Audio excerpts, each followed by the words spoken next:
Magandang araw mga classmate. Ngayong araw, ang pag-uusapan natin ay kung paano mag-simplify ng mga rational algebraic expressions. So ano ba ang ibig sabihin nito? As defined, so these are ratio of two expressions where both the numerator and the denominator are polynomials. Sa madaling salita, pwedeng ang ating numerator ay binubuo ng mga polynomials, ganun din yung ating denominator. It's presented by n of x all over d of x. Kung saan yung ating denominator, so tandaan natin classmate na hindi siya pwedeng maging equal sa 0. So ilan sa mga halimbawa ng rational algebraic expression? So pwedeng 7 over x, pwede ring 3m all over 2n, at pwede ring 3x plus 1 all over x plus 2. So ilan lamang ito sa mga halimbawa ng rational algebraic expression. Okay. So ano-ano ba yung mga dapat nating tandaan kapag tayo ay nagsisimplify ng mga rational algebraic expression?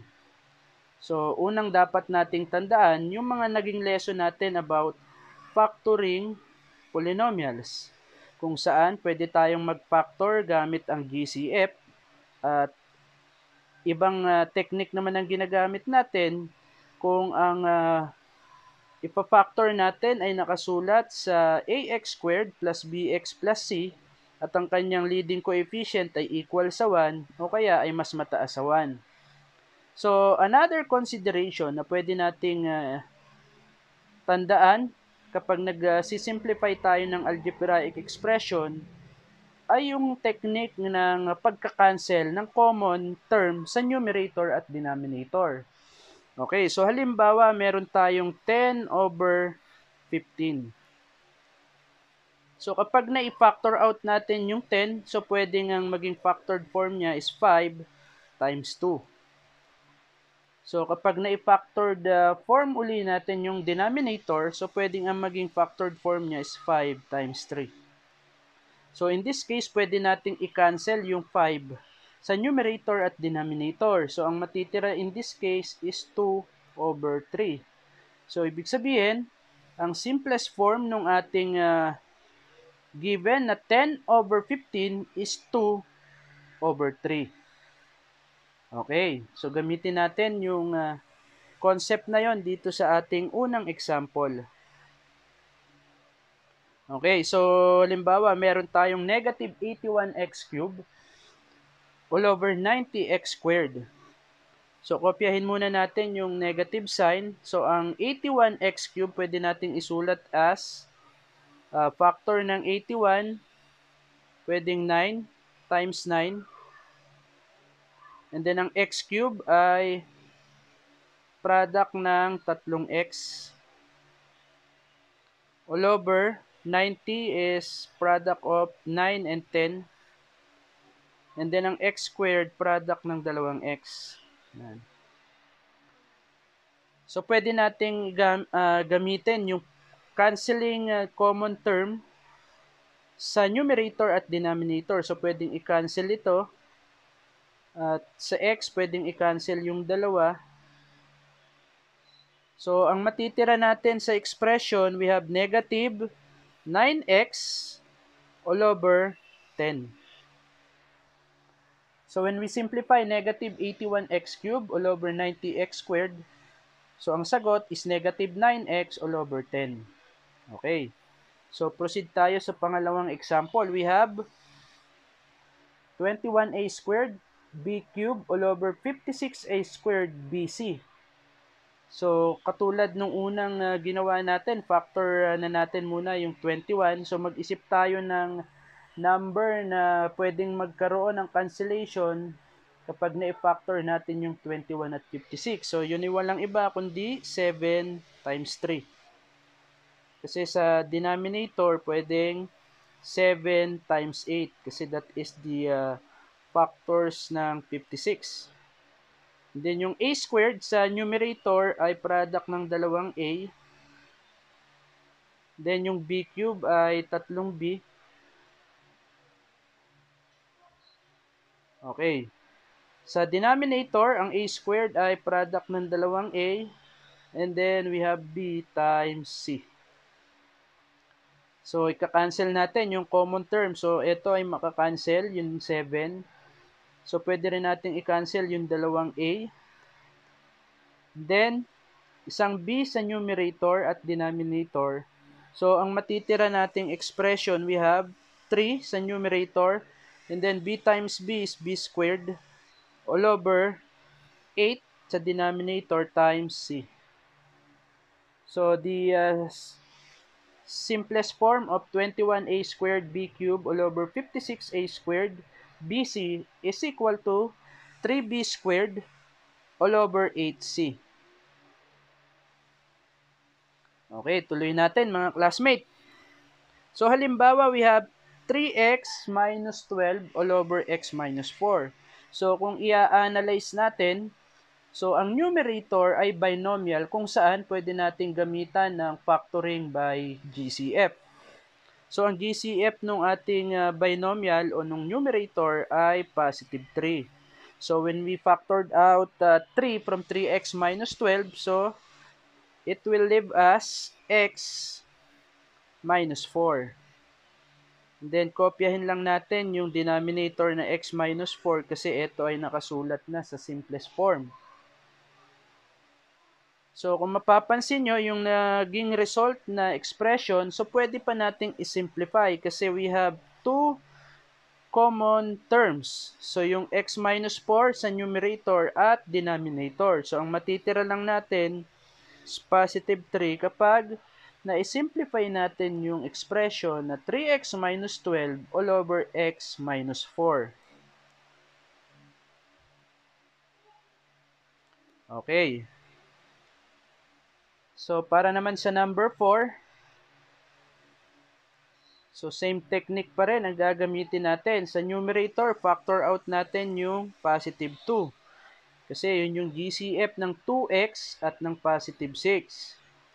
Para sa lesson about factoring by GCF, so ilalagay ko sa description box yung link para mas maunawaan natin kung paano ginagawa yung factoring by GCF. So tuloy natin. So 2x divided by 2 is x. 6 divided by 2, positive 3.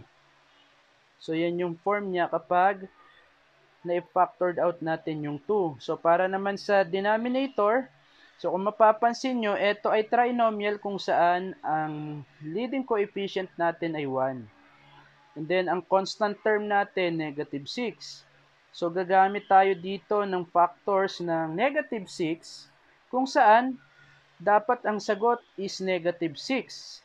At kapag pinag-add natin, dapat ang sagot ay yung value ng b.